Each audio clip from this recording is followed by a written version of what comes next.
Ele me batia até eu ficar irreconhecível, roubou a herança que meu pai me deixou, jogava meu dinheiro em mesas de pôquer enquanto eu passava necessidade, me humilhava na frente de qualquer um, abusava do meu corpo sempre que tinha vontade e chegou ao cúmulo de apostar a escritura da minha fazenda numa jogatina com políticos corruptos. Meu marido Augusto Santos pensou que tinha todo o poder sobre mim, que eu era apenas uma mulher fraca e burra que ele podia pisar quanto quisesse. Mal sabia ele que, enquanto chorava escondida com o corpo todo dolorido, eu já estava armando o plano perfeito para destruir não só ele, mas todos aqueles homens que riram da minha desgraça. Essa é a história de como uma mulher que não podia derramar mais nenhuma lágrima transformou seu sofrimento no império que vocês conhecem hoje como Fazendas Oliveira. Naquele dia eu jurei que homem nenhum mais veria minhas lágrimas. Foi durante a madrugada que antecedeu meu casamento, um dia que devia ser de alegria, mas que só me trouxe um gosto amargo de fel na boca. Eu tinha acabado de escutar, atrás da porta da sala, meu futuro marido falando com meu pai que ia domar aquela menina teimosa, que mulher é que nem potro bravo, precisa de rédea curta. Meu próprio pai riu e concordou, num brinde que selou meu destino. Ali mesmo, com o coração batendo que nem asa de beija-flor, decidi que aquela seria a última vez que eu chorava por homem. Secando as lágrimas com a barra da camisola de algodão, fiz uma promessa comigo mesma que ia mudar minha vida. Eu ia aprender a jogar o jogo deles, só que melhor. Meu nome é Carmen Oliveira Santos. Hoje tô com 87 anos e moro em Dourados, Mato Grosso, numa fazenda que já foi pequena, mas que hoje ocupa quase metade dessa região. Dizem por aí que sou uma velha durona, que não tem sentimento. Mas o que essa gente não sabe é que a dureza da minha cara veio de cada marca que a vida foi deixando, igual essas manchas de sol que tenho espalhada pela pele. Minha história não é bonita, nem simples. É uma história feita de dor, sangue e, principalmente, vingança. Uma história que carrego comigo feito essa cicatriz aqui no queixo, que ganhei quando caí de um cavalo aos 8 anos. Sabe, minha neta disse que tem gente de todo o Brasil ouvindo minha história. Me conta nos comentários seu nome e de onde está me ouvindo. Quero saber quem está aí do outro lado. Afinal, nunca imaginei que a minha vida, que começou tão sofrida lá naquele pedaço de terra esquecido por Deus, ia virar algo que alguém quisesse escutar. Mas isso só prova o que sempre falei para os meus netos. Não importa se você nasceu rica ou pobre, se é homem ou mulher, preto ou branco. O que importa é o que você faz com as cartas que a vida te deu. A fazenda onde cresci era um lugar bonito, com pés de cacau que meu pai tratava igual a filho. Era um pedaço de terra que vinha da família dele há gerações, passado de pai para filho. Só que meu pai não teve filho homem, teve só a mim. O homem propõe e Deus dispõe, ele sempre falava, mas nunca me tratou como menos por ser mulher. Me ensinou tudo sobre a terra, sobre como sentir quando a chuva estava chegando só pelo cheiro do vento, como saber se um pé de cacau estava doente só olhando para as folhas. Ele me respeitava, o único homem que fez isso na minha vida até então. Carminha, a terra é viva, meu pai dizia enquanto pegava um punhado de terra e deixava escorrer entre os dedos. Ela sente, ela fala com quem sabe escutar. E eu escutava, aprendia cada lição como se minha vida dependesse disso. E no fim das contas, dependeu mesmo. Quando meu pai morreu de repente, de um coração que parou sem aviso, eu tinha 15 anos e fiquei sozinha no mundo com minha mãe, que mal sabia assinar o próprio nome. Os olhos dos homens da região caíram em cima da nossa terra que nem urubu em carniça. Foi aí que apareceu Augusto Santos, fazendeiro de respeito na região, viúvo, 20 anos mais velho que eu. Chegou oferecendo proteção, falando com minha mãe que uma mulher sozinha não ia conseguir tocar a fazenda, que os empregados não iam respeitar, que logo a gente ia perder tudo. Minha mãe, coitada, acreditou em cada palavra. Dentro de um mês estava tudo arranjado. Eu ia casar. Nem me perguntaram se queria. Naquela época, mulher não queria, mulher obedecia. E foi assim que me vi de vestido branco indo para o altar encontrar um homem que eu mal conhecia. Nos primeiros meses, Augusto se mostrou um homem respeitoso. Não me forçou a nada, me tratava quase como uma filha. Quase acreditei que tinha dado sorte. Boba que eu era. Porque foi aos poucos que a máscara foi caindo, que nem tinta velha que vai descascando da parede com o tempo. Primeiro veio o jeito de olhar, depois o tom da voz que mudou. Pequenas coisas que a gente quase não percebe, mas que meu corpo sentia. Igual passarinho que pressente tempestade. Lembro do dia que ele chegou tarde em casa. Eu estava deitada, mas não conseguia dormir. O cheiro de bebida e perfume barato entrou no quarto antes dele. Augusto se deitou do meu lado e começou a passar a mão na minha perna. Você já é minha mulher há meses e ainda age como menina. Preciso te obrigar a ser mulher. Ele falou com a voz pastosa. Foi a primeira vez que ele me tocou daquele jeito, com mãos pesadas e sem carinho nenhum. Fechei os olhos e pensei na promessa que tinha feito. Nenhuma lágrima. Nenhuma. Aquela noite foi o primeiro terror, de muitas outras. No dia seguinte, Augusto agiu como se nada tivesse acontecido. Mas algo tinha mudado entre nós, igual quando o leite azeda e não tem mais jeito. Comecei a notar outros sinais. Os papéis que ele escondia quando eu entrava no escritório, os cochichos com os capatazes, o jeito como ele começou a me afastar das decisões da fazenda, dizendo que mulher não precisa se preocupar com isso. A fazenda que meu pai tinha me ensinado a amar estava sendo tomada de mim aos pouquinhos, que nem ladrão que rouba um grão de cada vez até esvaziar o saco inteiro. Foi durante a época da colheita que aconteceu a primeira surra. A produção tinha caído e eu sugeri que mudássemos o jeito de plantar, como meu pai tinha me ensinado. Augusto ouviu calado na frente dos trabalhadores, mas quando chegamos em casa, a tempestade caiu. Você me envergonhou, ele gritou enquanto o primeiro tapa acertava meu rosto. Nunca mais abra essa boca para me corrigir na frente dos peões. Caí no chão, dura que nem vara verde, mas não chorei. Promessa é promessa. No dia seguinte, usei um véu para ir na missa, dizendo que tinha prometido a Nossa Senhora. A verdade é que meu olho estava roxo que nem jabuticaba madura. Depois da primeira surra, vieram outras, por qualquer motivo ou sem motivo nenhum. Aprendi a andar com cuidado pela casa, a adivinhar pelo barulho dos passos dele se o dia seria de paz ou de guerra. Aprendi também a ouvir através das paredes, a prestar atenção nas conversas sussurradas, a entender que informação é poder. E foi assim que comecei a juntar os pedaços do quebra-cabeça que ia mudar minha vida. Uma tarde, Augusto saiu às pressas depois de receber uma visita. Esqueceu a chave do armário onde guardava os documentos importantes. A curiosidade foi maior que o medo. Abri o armário e comecei a vasculhar. Encontrei papéis de venda de algumas partes da nossa fazenda. Nossa não, minha. A fazenda que meu pai tinha deixado para mim e que agora Augusto vendia pedaço por pedaço, sem nem me consultar. Senti uma dor no peito tão grande que pensei que ia morrer ali mesmo. Mas em vez de lágrimas, o que veio foi uma raiva que queimava por dentro. Guardei tudo do jeito que estava e tranquei o armário. Mas agora eu sabia. E saber é diferente de desconfiar.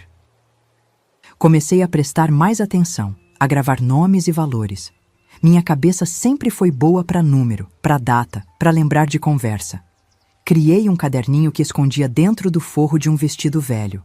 Ali anotava tudo que descobria. Quanto ele vendia, para quem, quando. Era meu segredo, minha arma. Augusto começou a sair mais, a passar noites fora. Voltava sempre sem dinheiro e de mau humor. Os negócios vão mal, ele dizia. Mas, que negócios eram esses que deixavam cheiro de cigarro na roupa e marca de batom no colarinho? Um dia, um dos trabalhadores mais antigos da fazenda, que tinha conhecido meu pai, veio falar comigo escondido. Dona Carmen, seu marido tá jogando. Joga alto com gente grande da cidade. Tá perdendo tudo. Foi como se uma peça final encaixasse no quebra-cabeça. As vendas das terras, o dinheiro que sumia, as noites fora. Augusto estava apostando a fazenda do meu pai em mesas de jogo. A terra que era minha herança, que eu tinha prometido cuidar. Aquilo doeu mais que qualquer tapa que ele já tinha me dado. Mas ainda não era o pior. O pior estava por vir. Numa noite de tempestade, dessas em que o céu parece que vai cair, escutei Augusto conversando na sala com uns homens. Eles tinham vindo cobrar dívidas de jogo e não eram do tipo que aceitava desculpa. Foi então que ouvi as palavras que mudaram tudo. Tenho a escritura da fazenda toda, papel passado em cartório. Vale muito mais que o que devo para vocês. Amanhã mesmo a gente faz negócio. Senti o chão sumir debaixo dos meus pés.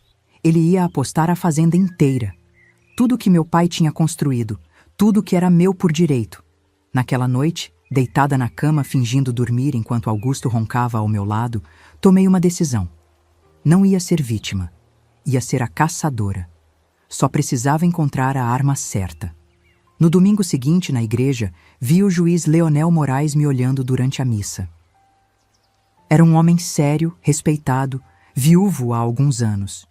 Percebi como ele desviava o olhar quando eu o encarava. E ali, ajoelhada fingindo rezar, veio a ideia. A arma que eu precisava não era uma faca ou revólver. Era algo muito mais poderoso. A lei. E quem controlava a lei naquela cidade era o juiz Moraes. O caminho seria longo e arriscado, mas eu já não tinha mais nada a perder. Só tinha a fazenda a ganhar de volta. Mas espera lá. Antes de ir direto para o final, preciso contar direito o que aconteceu depois que descobri as tramóias do Augusto. Aquela noite da tempestade não foi o fim. Foi só o começo do meu inferno particular. No dia seguinte, com a raiva ainda fervendo nas veias, fiz o que nunca tinha feito antes. Confrontei ele. Foi a maior besteira da minha vida, mas a gente só aprende apanhando mesmo. Esperei ele voltar para casa, sentada na sala feito estátua. Quando a porta abriu e ele entrou cambaleando, o bafo de cachaça chegando antes dele, levantei com os papéis na mão. "O que você está fazendo vendendo as terras do meu pai?" Perguntei, a voz tremendo mais de raiva que de medo. Augusto ficou parado, os olhos pequenos ficando ainda menores, feito onça prestes a dar o bote. "Onde você achou isso?" Ele rosnou, dando um passo na minha direção. Deveria ter recuado, mas a raiva não deixou. "No armário. Tô vendo tudo, Augusto. Tô sabendo das jogatinas, das vendas, de tudo." O primeiro tapa veio como um relâmpago, me pegando de surpresa mesmo sabendo que ia acontecer. Caí por cima da mesa, derrubando o abajur que tinha sido da minha mãe. Antes que pudesse me levantar, senti as mãos dele agarrando meus cabelos, puxando com tanta força que pensei que ia arrancar meu couro cabeludo. Sua vadia intrometida, ele berrava enquanto me arrastava pelo chão, os joelhos raspando nas tábuas de madeira. "Quem cê pensa que é para mexer nas minhas coisas?" O que veio depois foi a pior surra que já levei na vida. Não vou contar os detalhes, porque até hoje, quase 70 anos depois, ainda sinto dor ao lembrar. Só sei que quando acabou, estava jogada no chão da cozinha, o sangue misturado com lágrimas, as últimas que derramei por causa dele. Augusto me olhava de cima, a respiração pesada, os nós dos dedos esfolados de tanto bater. "Se abrir a boca sobre isso para alguém, te mato e enterro no fundo do pasto onde ninguém nunca vai te achar. A fazenda é minha agora. Eu decido o que fazer com ela." Passei 3 dias de cama, dizendo para as empregadas que tinha caído da escada. Elas fingiam acreditar, com aquele olhar de pena que me dava mais raiva ainda. Foi deitada naquela cama, sentindo cada osso do corpo doer, que entendi uma coisa: confronto direto não ia funcionar com Augusto. Ele era mais forte, mais respeitado na cidade, tinha todos os homens do lado dele. Se eu quisesse sobreviver, e mais que isso, se quisesse vencer, precisaria ser mais esperta. Como dizia meu pai, sucuri não briga de frente com jacaré, ela espera, estuda, e quando ataca, já é tarde demais para escapar. Foi aí que adotei minha estratégia de sobrevivência. Por fora, Virei a esposa perfeita, submissa, calada, sempre de cabeça baixa. Sim, Augusto. Como o senhor quiser, Augusto. O senhor tem toda a razão, Augusto. Era o que ele queria ouvir, e foi o que dei para ele. Mas por dentro eu observava, cada movimento, cada padrão, cada fraqueza. Comecei a decorar os horários dele, as pessoas com quem conversava, os lugares que frequentava. Quando ele achava que eu estava dormindo, eu estava escutando. Quando pensava que eu estava na igreja, eu estava seguindo ele. Fui juntando cada pedacinho de informação como quem junta lenha para o fogo. As noites eram as piores. Augusto começou a sair quase todo dia, voltando sempre de madrugada. Eu fingia dormir, mas ficava alerta que nem sentinela. Conseguia distinguir pelo barulho dos passos dele no corredor se a noite tinha sido boa ou ruim na jogatina. Nos dias bons, ele entrava assobiando baixinho, o cheiro de cigarro e cachaça misturado com o de perfume barato das mulheres dos salões. Jogava dinheiro na cômoda, contava em voz alta para si mesmo, ria sozinho. Nesses dias, me deixava em paz. Mas nos dias ruins, e eles foram ficando cada vez mais frequentes, ele chegava derrubando coisas, chutando móveis, xingando o mundo. O cheiro era só de bebida, forte, azeda. Nessas noites, eu rezava em silêncio para o sono vencer ele antes que chegasse na cama. Quando não vencia, eu pagava o preço. Tantas vezes tive que morder o travesseiro para não gritar, para não dar a ele o gosto de me ver sofrer. De manhã, ele não lembrava de nada, ou fingia não lembrar. Uma dessas noites, depois que ele caiu no sono, levantei devagarzinho e fui para o escritório. Precisava entender melhor o tamanho do nosso problema. Remexendo nos papéis dele, comecei a perceber um padrão. Tinham nomes que se repetiam: Coronel Juvencio, Dr. Maurício, Deputado Herculano. Eram sempre os mesmos homens com quem ele jogava, os mesmos para quem devia dinheiro, os mesmos que estavam comprando nossas terras por preços muito abaixo do valor real. No dia seguinte, procurei seu Jerônimo, o capataz mais antigo da fazenda que tinha trabalhado com meu pai.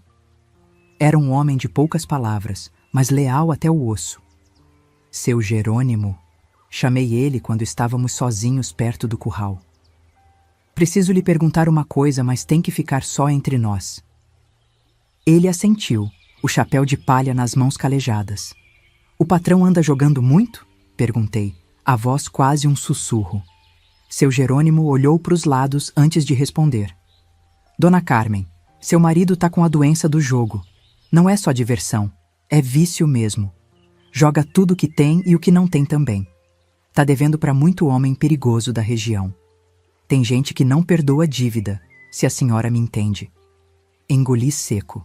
Entendia perfeitamente. Quanto da fazenda já foi? Perguntei.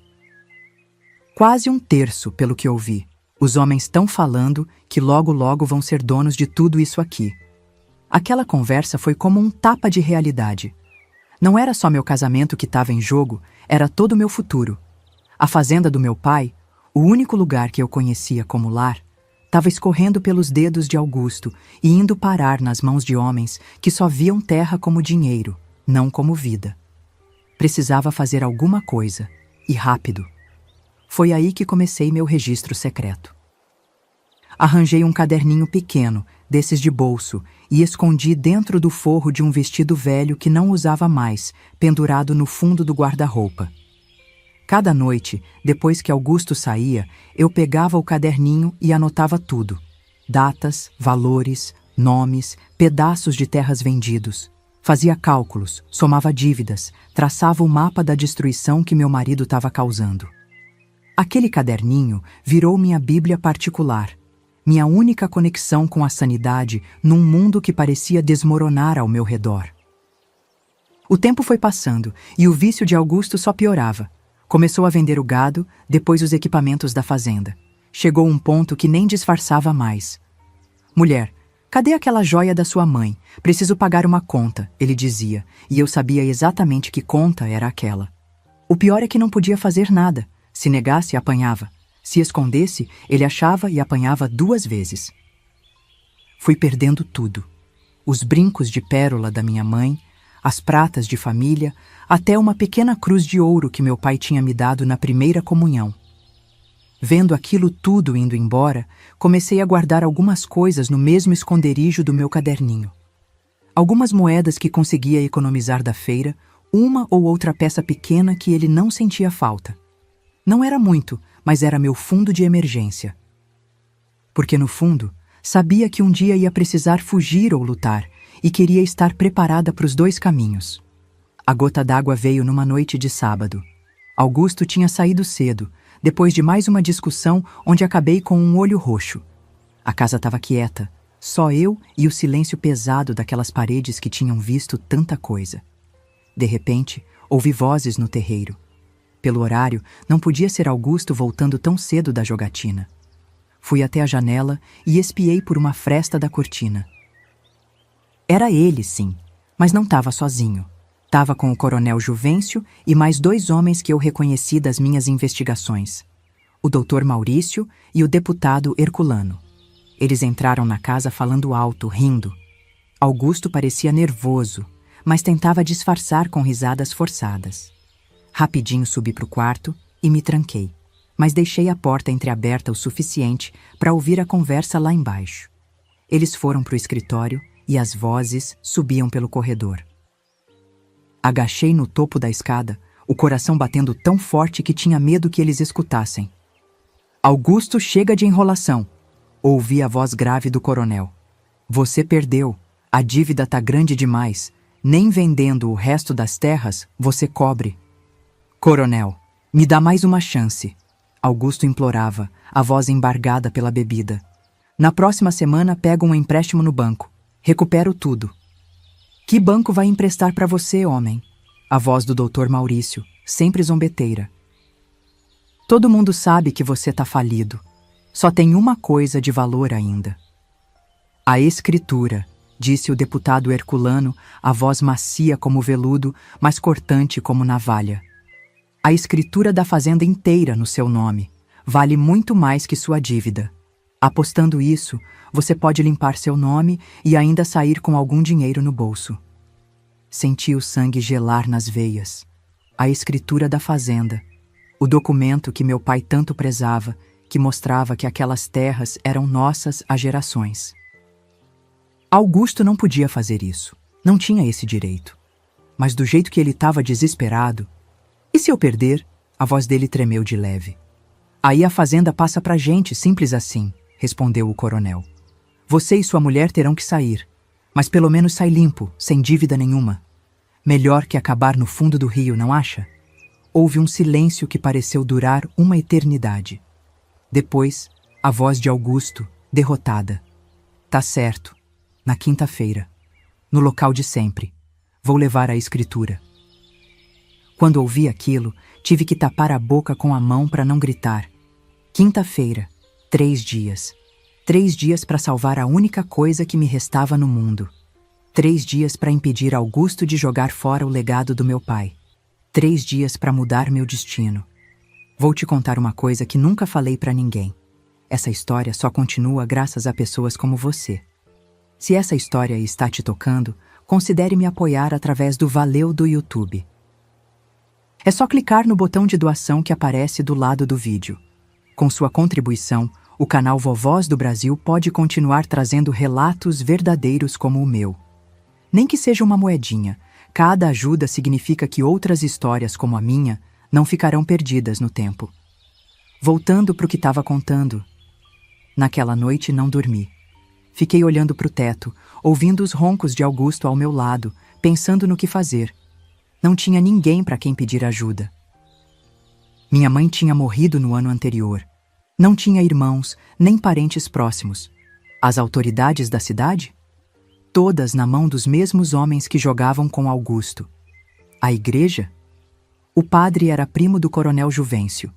Estava sozinha nessa batalha. Foi então que lembrei daquele olhar. O olhar do juiz Leonel Moraes durante a missa de domingo. Um olhar que demorou 1 segundo a mais do que devia. Um olhar que escondia algo. Interesse? Desejo? Não sabia ao certo, mas era a única carta que eu tinha para jogar. E se Augusto podia apostar com as cartas dele, eu também podia com as minhas. Na manhã seguinte, pela primeira vez em anos, me olhei de verdade no espelho. Vi os estragos que o tempo e os sofrimentos tinham feito, os hematomas recentes, as cicatrizes antigas, mas também vi algo que tinha esquecido. Eu ainda era uma mulher. Uma mulher que podia usar isso a seu favor numa sociedade de homens. Não seria a primeira nem a última a usar as armas que Deus me deu para sobreviver. Tomei um banho demorado, escovei o cabelo até brilhar, coloquei o melhor vestido que ainda tinha. Não era grande coisa, mas era limpo e bem passado. Passei um pouco de carmim nos lábios, belisquei as bochechas para dar cor. Olhando no espelho, ensaiei um sorriso. Estava enferrujado, mas ainda funcionava. Agora só precisava encontrar uma desculpa para ir até o fórum da cidade sem levantar suspeitas de Augusto. A oportunidade veio mais rápido do que esperava. Augusto anunciou que ia passar o dia fora, resolvendo negócios. Sabia muito bem que tipo de negócios eram esses. Preparativos para a grande jogatina de quinta-feira. Assim que ele saiu, peguei minha bolsa e saí também. No caminho para o fórum, ia repetindo mentalmente o que diria, como agiria. Meu coração batia descompassado, mas minha determinação era maior que o medo. Pela primeira vez em muito tempo, eu tinha um plano. E desse plano dependia não só minha sobrevivência, mas minha vingança. Cheguei no fórum da cidade com as pernas bambas e a boca seca. Nunca tinha entrado ali sozinha. Era um prédio antigo, imponente, com colunas na frente que pareciam julgar quem entrava. Respirei fundo, ajeitei o vestido e entrei. O lugar era frio e cheirava a papel velho e desinfetante. Fiquei parada na entrada, tentando parecer uma mulher com propósito, não uma criminosa planejando um golpe. "Posso ajudar a senhora?" Uma senhora de óculos grossos me olhou de cima a baixo do seu balcão. Me aproximei, ajeitando uma mecha de cabelo atrás da orelha, gesto que tinha ensaiado em casa. "Bom dia. Eu precisava falar com o Dr. Leonel Moraes." Minha voz saiu mais trêmula do que pretendia, mas até que serviu para o papel que estava representando. A mulher levantou uma sobrancelha. "O juiz Moraes só atende com hora marcada e só para assuntos jurídicos oficiais." "É um assunto de terras, de herança, muito importante." Forcei uma expressão de preocupação nos olhos. Não foi difícil. Preocupação era tudo que eu sentia havia anos. Ela me olhou por um momento, desconfiada. "Espere ali." Apontou para um banco de madeira desconfortável. "Vou ver se ele pode receber a senhora." "Qual o nome?"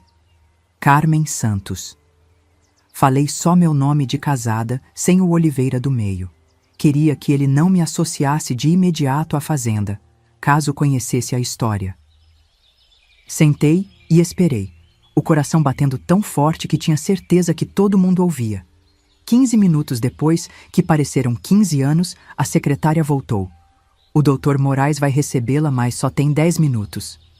Me levantei, alisando o vestido, e segui ela pelo corredor até uma porta de madeira escura. Ela bateu, abriu e anunciou: "A senhora Carmen Santos, doutor." O escritório era escuro, com pesadas cortinas de veludo e estantes cheias de livros. Atrás de uma mesa de mogno maciço, lá estava ele, o juiz Leonel Moraes. Um homem alto, magro, com cabelos grisalhos bem penteados e um par de óculos de leitura na ponta do nariz. Ele se levantou quando entrei, um gesto de cortesia que quase tinha esquecido que existia, depois de anos com Augusto. "Senhora Santos, por favor, sente-se."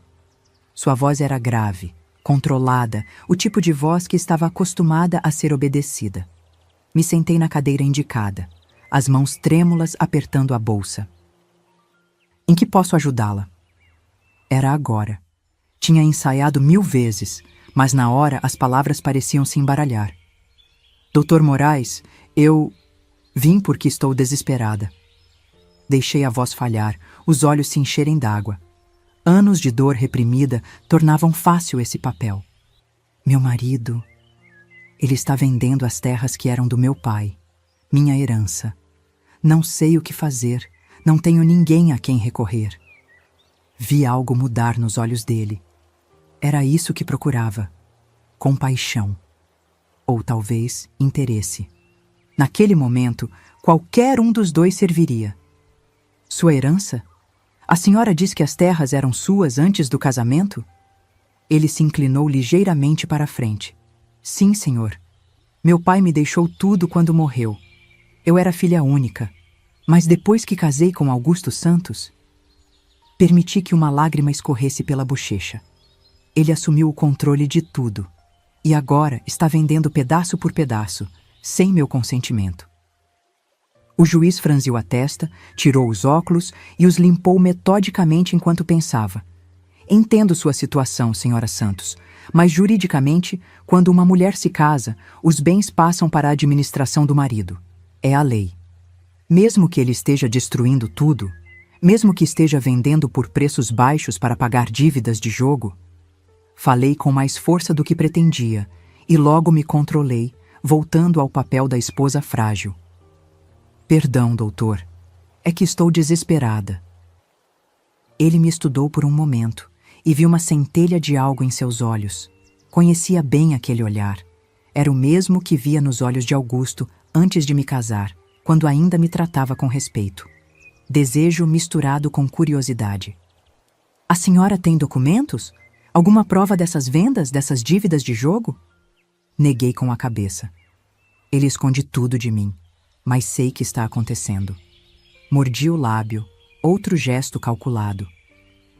Só queria saber se existe alguma forma, qualquer forma, de proteger o que ainda resta. O juiz tamborilou os dedos na mesa pensativo.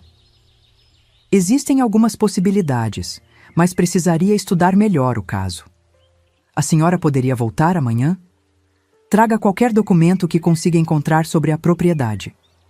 Era mais do que esperava conseguir nesse primeiro encontro. Assenti agradecida, enxugando as lágrimas falsas. Muito obrigada, Dr. Moraes. O senhor não sabe o que isso significa para mim. Quando me levantei para sair, ele contornou a mesa e abriu a porta para mim. Ao passar por ele, senti seu olhar nas minhas costas. Só então percebi que tinha esquecido de respirar durante toda a conversa. Na manhã seguinte, enquanto Augusto dormia o sono pesado dos bêbados, vasculhei cuidadosamente o escritório dele. Encontrei alguns papéis antigos da fazenda, nada muito comprometedor, mas o suficiente para ter uma desculpa para voltar ao fórum. Escondi os documentos dentro do vestido e saí sem fazer barulho. O juiz me recebeu com mais atenção desta vez. Sem a secretária, sem limite de tempo. Sentei-me novamente diante dele e mostrei os poucos papéis que tinha conseguido. Não é muito, disse, baixando os olhos como se estivesse envergonhada. Ele guarda tudo trancado. O juiz examinou os documentos por alguns minutos, fazendo anotações. Senhora Santos. Ou posso chamá-la de Carmen? Levantou os olhos para mim, um sorriso discreto nos lábios finos. Carmen está ótimo, Dr. Moraes. Retribuí o sorriso, tímida, mas não demais. Então me chame de Leonel, pelo menos quando estivermos sozinhos. Ele fechou a pasta com os documentos. Carmen, vou ser sincero. Juridicamente, sua situação é complicada, mas existem caminhos. Fez uma pausa, como se escolhesse as palavras. Caminhos que podem ser explorados por alguém que conhece bem as leis. E o senhor conhece esses caminhos? Perguntei, inclinando-me levemente para a frente, deixando que ele visse um pouco mais do meu colo. Seus olhos baixaram por um segundo, depois voltaram aos meus. Conheço, mas precisaria de mais informações. Sobre seu marido, sobre as terras, sobre você. O jogo tinha começado. E eu precisava ser mais esperta que todos os jogadores envolvidos. Nas semanas que se seguiram, criei uma rotina. 3 vezes por semana, dizia a Augusto que ia à igreja rezar pela saúde dele. Em vez disso, ia encontrar o juiz Leonel, às vezes no fórum, quando não havia ninguém por perto. Outras vezes na biblioteca municipal, um lugar onde ninguém nos associaria, já que poucos na cidade sabiam ler. Durante esses encontros, fui revelando aos poucos informações sobre Augusto, sobre as jogatinas, sobre os homens com quem ele se associava. Também descobri mais sobre Leonel. Era viúvo há 3 anos. Sua esposa morrera de febre amarela. Não tinha filhos. Vivia sozinho em uma casa grande perto do centro da cidade. Era respeitado, temido até, conhecido por sua meticulosidade e rigor na aplicação da lei. E a cada encontro fui construindo cuidadosamente uma nova Carmen aos olhos dele. Uma mulher frágil, sim, mas também inteligente e observadora. Uma mulher que tinha sido injustiçada pela vida e pelo marido. Uma mulher que merecia ser salva e também desejada. Foi na biblioteca, entre as estantes empoeiradas de livros que ninguém lia, que ele primeiro pegou minha mão. Estávamos sentados numa mesa afastada, discutindo as leis de herança e propriedade.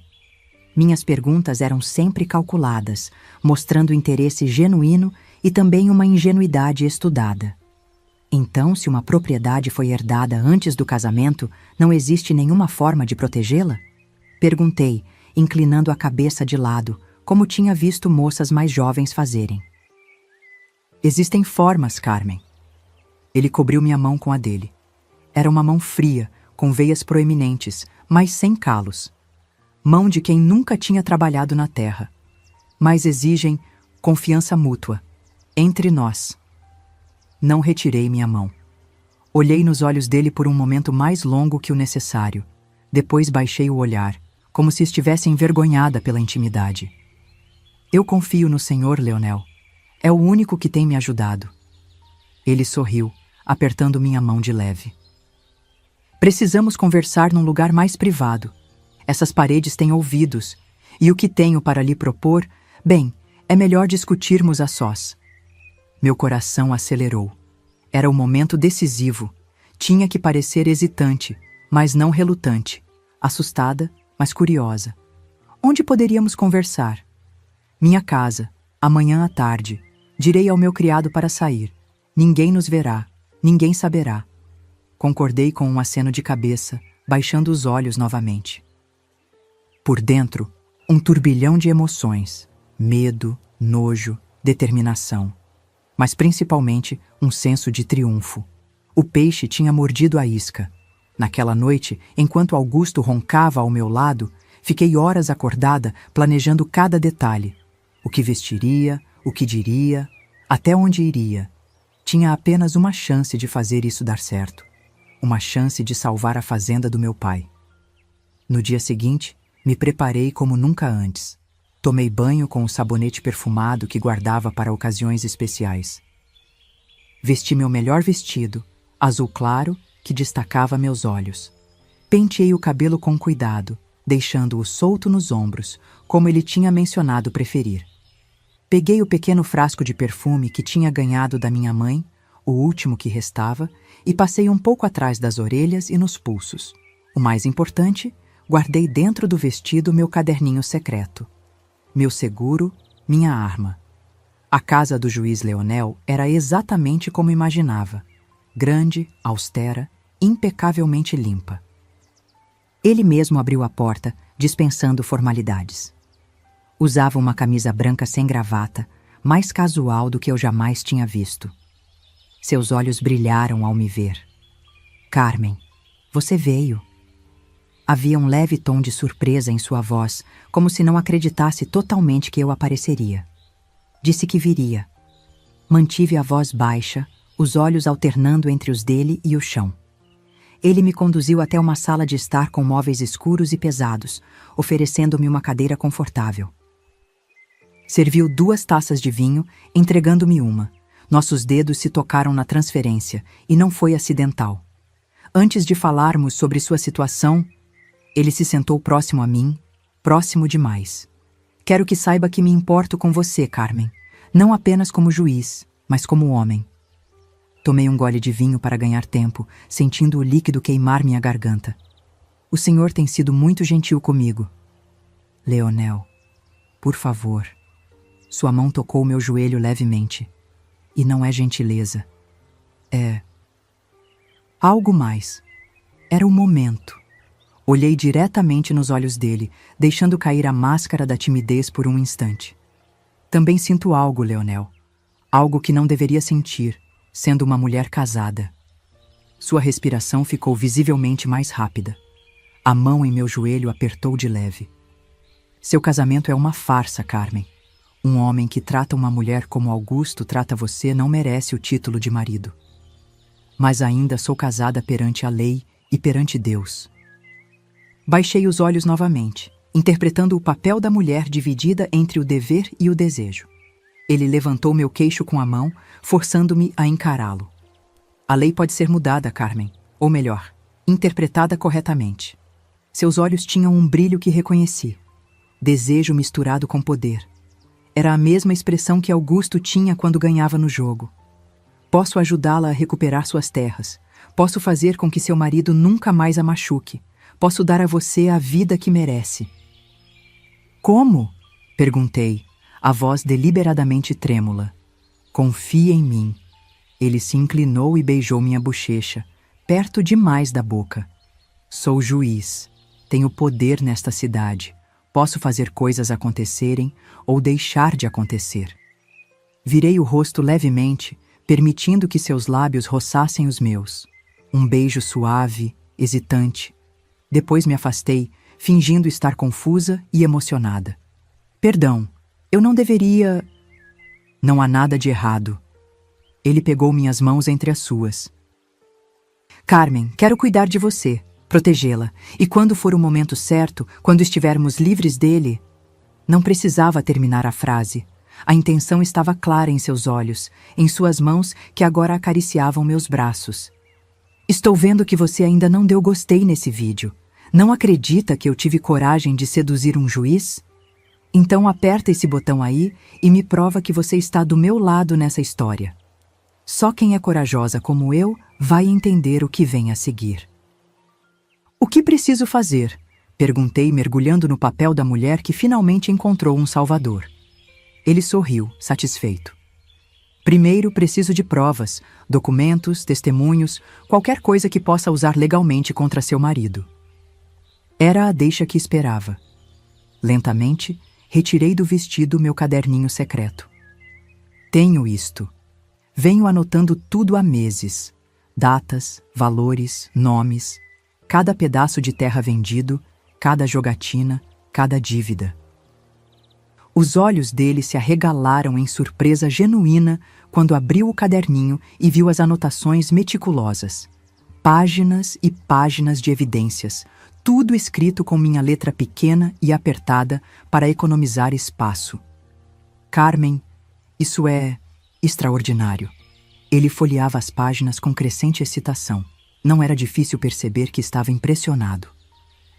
Com isto, posso construir um caso sólido. Posso provar que seu marido está dilapidando o patrimônio familiar através de jogos de azar, que está envolvido em negócios escusos com homens poderosos.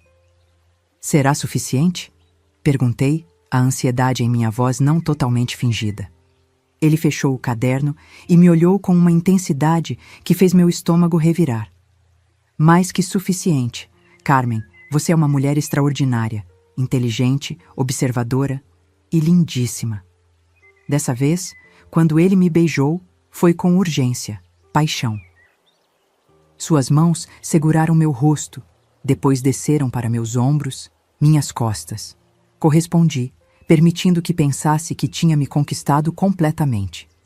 Quando nos separamos, ambos ofegantes, ele sorriu. Vou guardar isto em um lugar seguro. Ele apontou para o caderninho. E então, vamos agir. Rápido, antes que seja tarde demais. Quanto tempo? Perguntei, pensando na quinta-feira, no jogo fatal que se aproximava. Alguns dias, uma semana no máximo. Ele acariciou meu rosto. Tenha paciência, confie em mim. Saí da casa dele 1 hora depois, com o coração acelerado e a mente ainda mais. Tinha conseguido o que queria. Alguém com poder suficiente para interferir na jogatina, para impedir que Augusto perdesse a fazenda. Alguém que agora tinha um interesse pessoal em me salvar. Mas o tempo estava correndo contra mim. A quinta-feira estava chegando e eu precisava ter certeza absoluta de que o juiz Leonel Moraes estava disposto a ir até o fim por mim. Enquanto caminhava de volta para casa, sob o sol forte daquela tarde, senti uma mistura estranha de repulsa e poder. Repulsa pelo que estava fazendo, pelo papel que estava representando. Poder porque, pela primeira vez em anos, o destino estava em minhas mãos, não nas de Augusto. O jogo tinha virado e agora eu ditava as regras. A quinta-feira chegou mais rápido que piscada de beija-flor. Naquela manhã, acordei antes do sol, o estômago embrulhado de nervoso. Augusto já tinha saído. Tinha passado os últimos dias fora de casa, preparando tudo para a grande jogatina da noite. A escritura da fazenda já não estava no cofre. Ele a tinha pego, sem nem tentar esconder. Em poucas horas, o legado do meu pai poderia estar perdido para sempre. Mas eu também tinha me preparado. Pelas últimas 72 horas, tinha encontrado com o juiz Leonel todos os dias.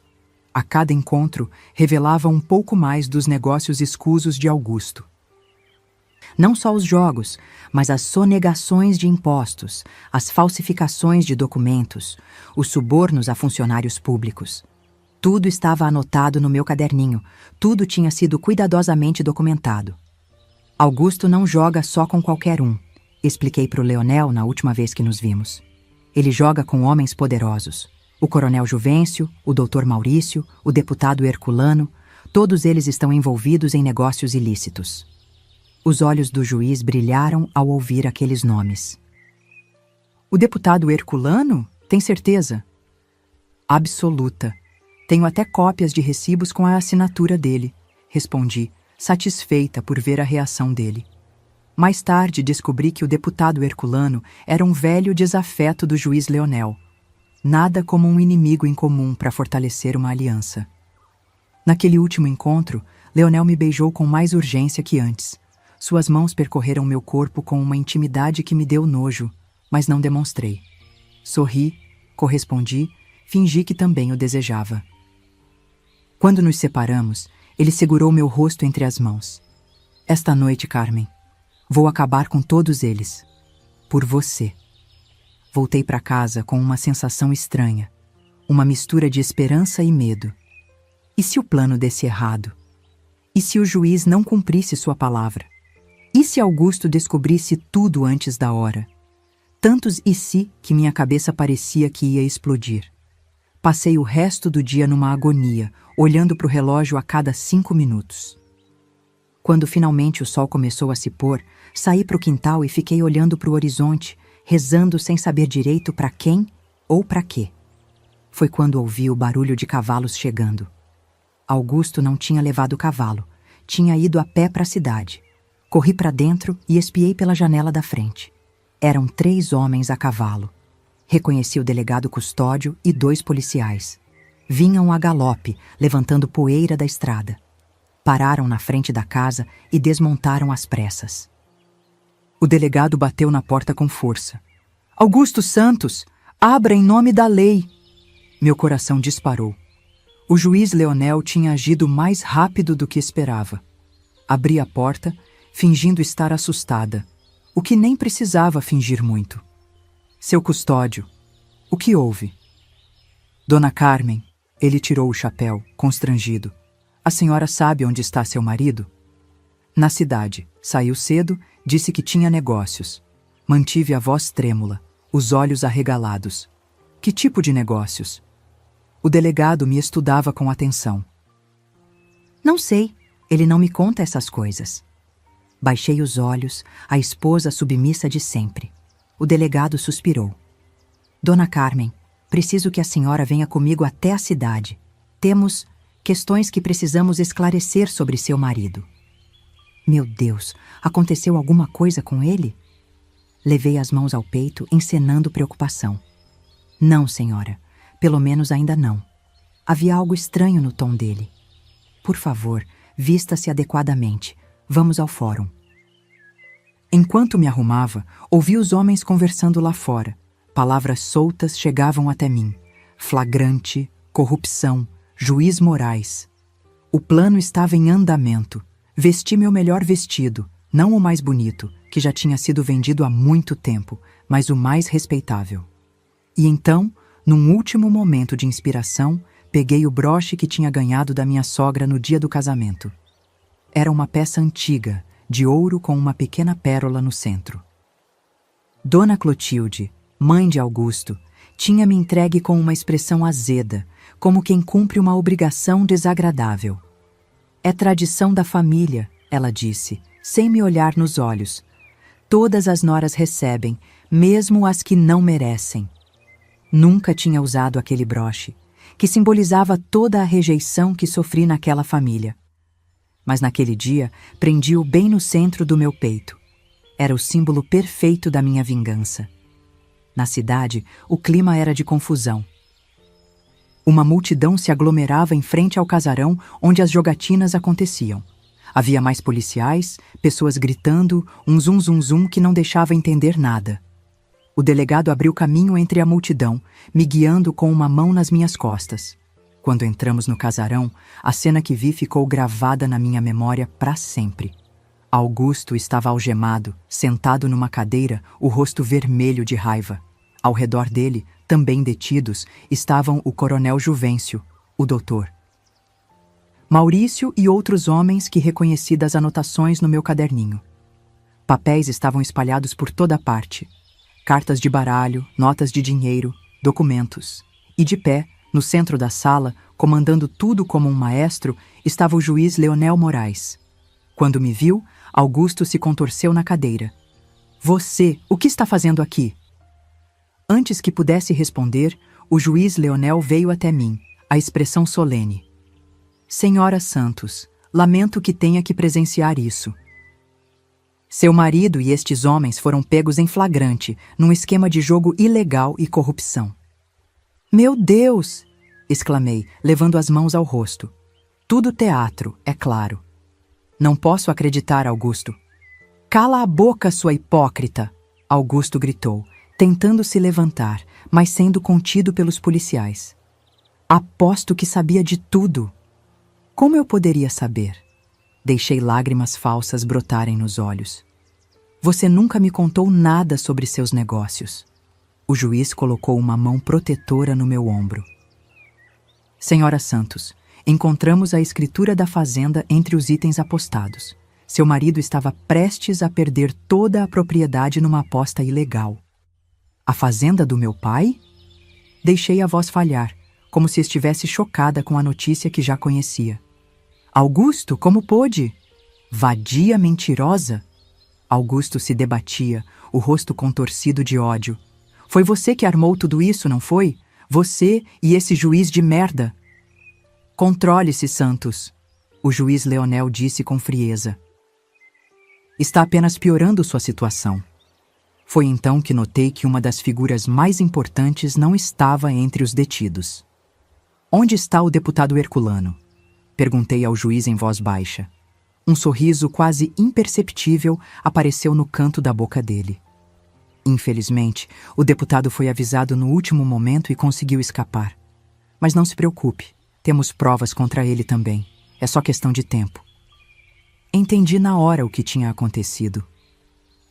O juiz tinha usado as minhas informações para pegar seus inimigos, mas tinha deixado escapar o amigo político. Típico. Mas não importava. O importante é que a armadilha principal tinha funcionado. Nos dias que se seguiram, a cidade não falou de outra coisa. O escândalo da jogatina envolvendo figuras importantes abalou as estruturas de poder local. Augusto foi mantido preso, acusado não só de jogo ilegal, mas de fraude, sonegação fiscal e uma série de outros crimes que o juiz Leonel acrescentou à lista, baseado nas informações do meu caderninho. 2 semanas depois, fui chamada ao fórum para uma audiência. Augusto seria trazido da cadeia para ouvir as acusações formais. Vesti-me com cuidado especial naquele dia. Um vestido preto simples, o cabelo preso, nenhuma maquiagem. A viúva antes da morte do marido. E no peito, brilhando como um troféu, o broche da minha sogra. A sala do tribunal estava lotada. Parecia que a cidade inteira queria ver o desfecho daquela história escandalosa. Sentei-me na primeira fila, as mãos cruzadas no colo, os olhos baixos, a imagem da esposa sofredora. Quando Augusto entrou, escoltado por 2 policiais, não levantei o olhar. Só quando o juiz Leonel pediu silêncio e começou a falar, ergui a cabeça lentamente. Estamos aqui para a leitura das acusações contra Augusto Santos, começou o juiz, sua voz grave ecoando pela sala. As acusações são jogo ilegal, fraude, falsificação de documentos, sonegação fiscal, suborno de funcionários públicos e... Ele fez uma pausa dramática. Violência doméstica. Um murmúrio percorreu a sala. Aquela última acusação não estava no script original. Olhei para o juiz Leonel, surpresa. Ele me lançou um olhar rápido antes de continuar. Também devo informar que, devido às circunstâncias excepcionais deste caso, concedo à senhora Carmen Oliveira Santos o direito de divorciar-se imediatamente, com a restituição completa de todos os bens que lhe pertenciam antes do casamento, incluindo a Fazenda Oliveira. A sala explodiu em comentários. Augusto se levantou num pulo, o rosto contorcido de fúria. Isso é um complô! Essa mulher está dormindo com o juiz. Todos vocês estão sendo enganados. Ordem! O juiz Leonel bateu com o martelo. Mais uma acusação sem fundamento e o acusado será retirado da sala. Augusto se virou para mim, os olhos injetados de ódio. Você planejou tudo, não foi? Cada detalhe. Me observando, me estudando como uma cobra, esperando o momento certo para dar o bote. Pela primeira vez desde que tudo começou, permiti que um pequeno sorriso aparecesse no meu rosto. Não disse nada. Não precisava. Meus olhos falaram por mim. Foi como se um raio o atingisse. Vi o momento exato em que Augusto percebeu que eu não era a tola que ele pensava. Vi o reconhecimento nos olhos dele, o choque, a raiva impotente. E então, seu olhar caiu sobre o broche no meu peito. O broche da minha mãe, ele murmurou, a voz embargada pela raiva. Você está usando o broche da minha mãe nesse circo. Toquei o broche delicadamente com a ponta dos dedos. É tradição da família, não é? Todas as noras recebem, mesmo as que não merecem. Foi a gota d'água. Augusto perdeu completamente o controle. Avançou na minha direção, derrubando um dos policiais que tentava contê-lo. Vou te matar, sua víbora! Não me movi, não pisquei.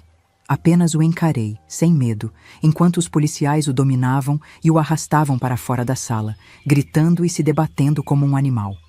Quando a porta se fechou atrás dele, o silêncio na sala era absoluto. Todos os olhares estavam sobre mim. Lentamente, me levantei. Ajeitei o vestido, toquei mais uma vez o broche e me dirigi ao juiz. Agradeço a justiça, Vossa Excelência. Posso me retirar agora? Certamente, senhora Santos, respondeu ele, com um brilho de admiração nos olhos. Ou devo dizer, senhora Oliveira, novamente? Oliveira, confirmei. Carmen Oliveira. Saí daquele tribunal de cabeça erguida, sentindo os sussurros e olhares me seguindo. Alguns de reprovação, outros de espanto, alguns poucos de admiração discreta. Não me importei com nenhum deles. Pela primeira vez em anos, era dona do meu próprio destino. Nos meses que se seguiram, recuperei não só a fazenda do meu pai, mas também outras propriedades que tinham sido vendidas por Augusto a preços baixos para seus comparsas das jogatinas. O juiz Leonel se certificou de que cada transação fosse anulada, cada hectare fosse devolvido. Fiz questão de que todos pagassem, não só Augusto, mas cada homem que tinha se sentado àquela mesa de jogo, cada um que tinha lucrado com a minha desgraça. Vocês acham que fui cruel demais ao destruir não só meu marido, mas todos os amigos dele que participavam das jogatinas? Eu podia ter só garantido minhas terras, mas fiz questão que todos pagassem. O que você teria feito no meu lugar? Me conta nos comentários. Quanto ao juiz Leonel, Ele esperava que, com Augusto fora do caminho, eu me jogaria em seus braços, agradecida. Coitado! Não entendia que minha submissão tinha sido apenas mais um papel que interpretei. Quando o visitei após o julgamento, fui direta. Agradeço tudo o que fez por mim, Dr. Moraes. Mas não confunda gratidão com amor. Carmen, ele tentou segurar minha mão, confuso. Pensei que nós dois... Não há nós dois, Leonel. Retirei minha mão da dele. Nunca houve. Havia um acordo tácito, uma troca de favores. Você me ajudou a recuperar o que era meu por direito e, em troca, eu lhe dei informações para derrubar seus inimigos políticos. Agora estamos quites. A expressão dele endureceu. Você me usou. Da mesma forma que pretendia me usar, respondi calmamente. A diferença é que eu nunca escondi minhas intenções. Você apenas não quis enxergá-las. Saí de lá deixando um homem furioso e humilhado para trás. Mais um que aprendeu a não subestimar uma mulher com um plano. Augusto foi condenado a 10 anos de prisão. Cumpriu 7 antes de ser solto por bom comportamento. Quando saiu, era um homem quebrado, envelhecido, sem dinheiro, sem amigos, sem respeito. Tentou voltar para a cidade, mas ninguém queria nada com ele. Mudou-se para um lugar distante, onde ninguém conhecia sua história. Anos depois, soube que tinha morrido sozinho, num quarto de pensão barata. Quanto ao juiz Leonel, nunca me perdoou pelo que considerou uma traição. Tentou usar sua influência para me prejudicar, mas eu já tinha me tornado forte demais para ser derrubada. Com o tempo, ele também deixou a cidade, transferido para um lugar menor, menos importante. Seu orgulho ferido nunca cicatrizou. E eu? Eu finalmente tive a chance de ser quem sempre quis ser. Voltei a usar meu nome de solteira, Oliveira. Administrei a fazenda como meu pai tinha me ensinado. Expandir os negócios, contratei mais gente, investir em novas técnicas. Com o tempo, a Fazenda Oliveira se tornou uma das mais prósperas da região. Mas o mais importante, nunca mais permiti que homem nenhum me diminuísse. Nunca mais abaixei a cabeça. Nunca mais fingi ser menos do que sou. A menina assustada que jurou não chorar no dia do seu casamento tinha se transformado numa mulher que não precisava mais de lágrimas, nem de homem nenhum, para definir seu valor. Depois do divórcio, tive que aprender a viver de novo. Era como voltar a respirar depois de passar anos debaixo d'água. A fazenda estava lá. As terras eram minhas de volta, mas estava tudo largado, maltratado. Augusto tinha sugado cada gota de vida daquele lugar, igual fez comigo. Mas diferente de muita mulher que se afoga na própria desgraça, decidi que ia transformar aquele pedaço de chão no melhor da região. Comecei devagar, com o pouco que tinha. As primeiras semanas foram só eu e o seu Jerônimo, o capataz que conhecia meu pai, andando de canto em canto, avaliando os estragos, fazendo listas, sonhando planos. Dona Carmen, ele me disse um dia, a senhora vai precisar de ajuda e de dinheiro. Dinheiro eu não tenho, seu Jerônimo, respondi, enxugando o suor da testa com a manga da camisa. Mas tenho a escritura da terra e a cabeça no lugar. O resto a gente arruma. Foi aí que o juiz Leonel voltou à cena. Mesmo depois de eu ter deixado claro que não queria nada com ele, o homem insistia. Aparecia na fazenda com presentes, oferecia ajuda, mandava recados. No começo, eu recusava tudo. Mas aos poucos, uma ideia foi crescendo na minha cabeça. Uma ideia fria, calculista, que a Carmen de antes não teria coragem de executar. Mas eu não era mais aquela Carmen. Numa tarde de domingo, mandei recado convidando o juiz para jantar na fazenda. Ele veio todo animado, achando que tinha finalmente me conquistado. Servi o melhor jantar que consegui preparar, acendi velas, até coloquei um vestido bonito. Quando terminamos de comer, ele pegou minha mão por cima da mesa. Carmen, sabia que você acabaria entendendo que somos feitos um para o outro. Não retirei a mão, mas também não correspondi ao aperto. Leonel, sou uma mulher prática. Você tem algo que eu preciso, e eu tenho algo que você quer. Ele franziu a testa confuso. Do que está falando? Estou propondo um acordo. Um casamento de conveniência. Falei com a mesma frieza que usava para negociar a venda de uma cabeça de gado. Você tem nome, posição, influência. Eu tenho terras, conhecimento e ambição. Juntos podemos construir algo grande. Um casamento sem amor? Ele parecia genuinamente surpreso. Sem mentiras, corrigi. Não te amo, Leonel, e nunca vou amar. Mas posso ser uma boa esposa, uma boa parceira nos negócios. E em troca, quero sua ajuda para transformar essa fazenda. Ele pensou por um momento, os olhos fixos nos meus. Por fim, sorriu. Você é realmente extraordinária, Carmen. A mulher mais fascinante que já conheci. Aceito seu acordo. Casamos 3 meses depois, numa cerimônia simples. A cidade inteira fofocou, claro. A viúva do criminoso casando com o juiz que condenou o marido. Um escândalo. Mas pouco me importava o que falavam.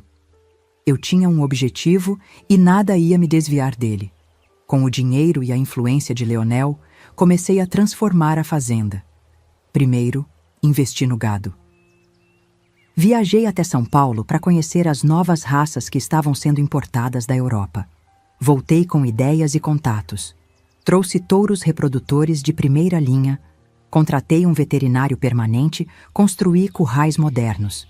Enquanto a maioria dos fazendeiros da região ainda criava gado solto no pasto, do jeito antigo, eu já estava implementando técnicas de manejo que ninguém por ali conhecia. Leonel, para dar o crédito que ele merece, cumpriu sua parte no acordo. Usou seus contatos para me apresentar a pessoas importantes, abriu portas em bancos para empréstimos, manteve os fiscais longe quando precisei fazer algumas coisas, digamos, na margem da lei. À noite, cumpria meu papel de esposa, não com paixão, mas com a mesma eficiência que administrava a fazenda. Era um acordo, afinal de contas. Com o passar dos anos, a Fazenda Oliveira, fiz questão de manter o nome do meu pai, começou a se tornar conhecida na região. Nosso gado era o mais saudável, nossa produção de leite a mais consistente. Comecei a ganhar prêmios em exposições, a receber visitas de outros fazendeiros curiosos para saber meus segredos. Não tem segredo, eu dizia. É trabalho, estudo e não ter medo de tentar coisas novas. Mas a verdade é que tinha um segredo sim. Minha equipe. Desde o começo, fiz questão de contratar mulheres. Não só para cozinha ou limpeza, mas para todo tipo de trabalho. Mulheres que, como eu, tinham sido maltratadas, abandonadas, subestimadas. Mulheres que precisavam de uma chance. Homem não vai querer receber ordem de mulher, Dona Carmen, me avisou seu Jerônimo no começo. Então que vão trabalhar em outro lugar, respondi. Aqui quem manda sou eu, e quem não aceitar, a porteira está aberta. Alguns foram embora, mas a maioria ficou. E com o tempo, até os mais durões aprenderam que minhas mulheres trabalhavam tanto ou mais que qualquer peão.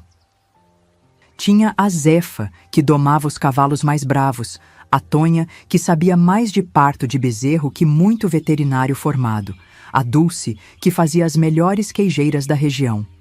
Todas com histórias parecidas com a minha, todas reconstruindo suas vidas longe dos homens que as machucaram. Foi natural que a fazenda virasse um tipo de refúgio. Quando corria a notícia de alguma mulher sendo espancada pelo marido ou abandonada sem ter para onde ir, o povo já sabia. Leva para Dona Carmen. Eu nunca recusava. Dava abrigo, comida e, o mais importante, trabalho. Porque sabia que a independência financeira era o primeiro passo para a verdadeira liberdade. E não era só comida e teto que elas encontravam na fazenda. Era conhecimento. Contratei professora para ensinar as mulheres e crianças a ler e escrever. Montei uma pequena biblioteca com livros que mandava buscar em São Paulo. Ensinava elas a lidar com dinheiro, a negociar, a se impor. Uma mulher educada, eu dizia sempre, é uma mulher que ninguém consegue enganar. Leonel assistia a tudo com uma mistura de admiração e receio. Você está criando um exército? Ele comentou uma vez, meio brincando, meio sério. Estou criando mulheres livres, corrigi, que é o que mais assusta certos homens. Nosso casamento durou exatamente 5 anos. Foi o tempo que precisei para consolidar minha posição, para fazer a fazenda crescer ao ponto de não precisar mais da ajuda dele. No dia do nosso aniversário de casamento, servi um jantar especial e depois, tomando café na varanda, falei o que vinha ensaiando há semanas. Leonel, quero o divórcio. Ele quase engasgou com o café. Como é que é? Você me ouviu. Nosso acordo chegou ao fim. A fazenda está prosperando. Não preciso mais da sua proteção. E você... Bem, você nunca teve o que realmente queria de mim. E o que seria? Meu coração, respondi simplesmente. Eu te avisei desde o começo que não tinha isso para dar. Ele ficou um tempo calado, olhando para o horizonte. Depois soltou uma risada seca. Sabe, Carmen, eu devia ter adivinhado. Você é igual uma daquelas cobras que troca de pele. Quando não precisa mais de algo, simplesmente descarta e segue em frente. Diferente de você, que nunca me viu como nada além de um troféu a ser conquistado, rebati. Mas não guardo ressentimentos. Você cumpriu sua parte no acordo, eu cumpri a minha. Agora cada um segue seu caminho. O divórcio foi rápido e discreto. Leonel era orgulhoso demais para fazer escândalo. Saiu da fazenda com as mesmas malas que trouxe quando chegou. 2 meses depois, pediu transferência para a capital. Nunca mais nos vimos. Com o passar dos anos, a Fazenda Oliveira se transformou num verdadeiro império. Não só criação de gado, mas laticínios, agricultura, até uma pequena fábrica de doces que as mulheres montaram com as frutas do pomar. Comprei mais terras, inclusive algumas que tinham pertencido aos antigos comparsas de Augusto. Fazia questão de pagar menos do que valiam, só pelo gosto de ver aqueles homens tendo que engolir o orgulho e negociar comigo. Nunca mais me casei. Tive alguns casos ao longo dos anos, homens que passaram pela minha vida sem deixar marca. Adotei 3 meninas órfãs que criei como filhas, Luzia, Antônia e Maria José.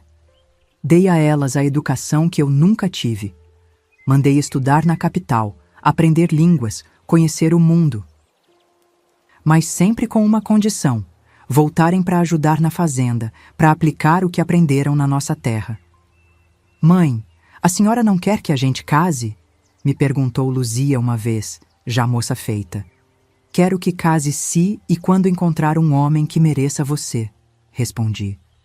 Um homem que te veja como igual, não como propriedade. Um homem que te admire pelo que você é, não pelo que ele quer que você seja. E se nunca encontrar um assim, melhor ficar sozinha do que mal acompanhada. As 3 acabaram casando, mas com homens que respeitavam. Deram-me netos que criei com o mesmo cuidado. Nunca fiz diferença entre meninos e meninas. Todos aprendiam de tudo: cozinhar e montar a cavalo, costurar e consertar cercas, fazer contas e cuidar dos animais. Não existe trabalho de homem e trabalho de mulher, eu ensinava. Existe trabalho que precisa ser feito e quem sabe fazer. Uma coisa que fiz questão de ensinar para as minhas netas: nunca, jamais depender financeiramente de homem nenhum. Tenha seu próprio dinheiro, sua própria conta no banco, seu próprio teto, eu dizia. Porque no dia que você depender de um homem para comer, vai ter que engolir tudo que ele disser, por mais amargo que seja. Dos meus 5 netos homens, 4 administram partes diferentes do negócio da família hoje. O 5º, o caçula, virou advogado e cuida da parte legal. Das 7 netas mulheres, todas têm papel ativo na empresa. Uma é veterinária, outra engenheira agrônoma, 2 cuidam da parte financeira, uma é chefe e comanda nossa linha de produtos gourmet, e as outras 2 expandiram o negócio para a área de turismo rural. Quanto ao Augusto, ouvi dizer que depois que saiu da cadeia, tentou a vida em várias cidades, sempre fracassando. O vício do jogo nunca o abandonou. Acabou seus dias numa cidadezinha miserável do Mato Grosso, morando num quartinho de pensão, vivendo de biscates. Quando soube que ele tinha morrido, mandei investigar onde era essa pensão. Descobri que era uma casa velha na periferia da cidade, administrada por uma viúva. Comprei a casa. Paguei bem acima do valor de mercado, com uma condição: que a viúva encontrasse outro lugar para viver. Ela aceitou na hora, claro. Então mandei demolir o quarto onde Augusto passou seus últimos dias e construí no terreno um grande galpão. Transformei em depósito de ração para o gado. Até hoje, quando visito o local, sinto uma satisfação especial. A casa onde meu algoz morreu na miséria agora alimenta o império que construí das cinzas que ele deixou. Alguns vão dizer que sou uma velha amarga, vingativa. Talvez sejam até. Mas prefiro me ver como uma sobrevivente. Alguém que aprendeu do jeito mais duro que nesse mundo, especialmente sendo mulher, você tem que lutar com as armas que tem. E a arma mais poderosa que descobri não foi a raiva, nem o rancor. Foi a inteligência, a paciência, a capacidade de observar, aprender e agir no momento certo. Como costumo dizer para os meus netos, o poder não está em gritar mais alto, mas em saber quando sussurrar as palavras certas nos ouvidos certos. Foi sussurrando, não gritando, que derrubei um homem que achava que podia me destruir.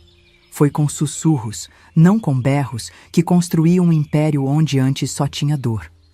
Hoje, com 87 anos, olho para trás e vejo o caminho que percorri. Vejo os calos nas minhas mãos, as rugas no meu rosto, as marcas que a vida deixou. Mas vejo também o que construí. Uma fazenda que virou empresa, uma casa que virou lar para dezenas de mulheres, uma história de dor que virou história de triunfo. E quando me perguntam qual é o segredo para uma vida longa como a minha, respondo sempre a mesma coisa. Nunca abaixe a cabeça, nunca aceite menos do que merece e nunca, jamais, deixe um homem decidir o que você vale. Eu sou Carmen Oliveira Santos, e essa foi a história de como transformei minha dor em império. Se você quer conhecer mais mulheres que não abaixaram a cabeça diante das injustiças da vida, clique nos quadrados que estão aparecendo na tela agora e se inscreva no canal Vovós do Brasil. Afinal, como dizia meu pai, as histórias das velhas guardam os segredos que as jovens precisam ouvir.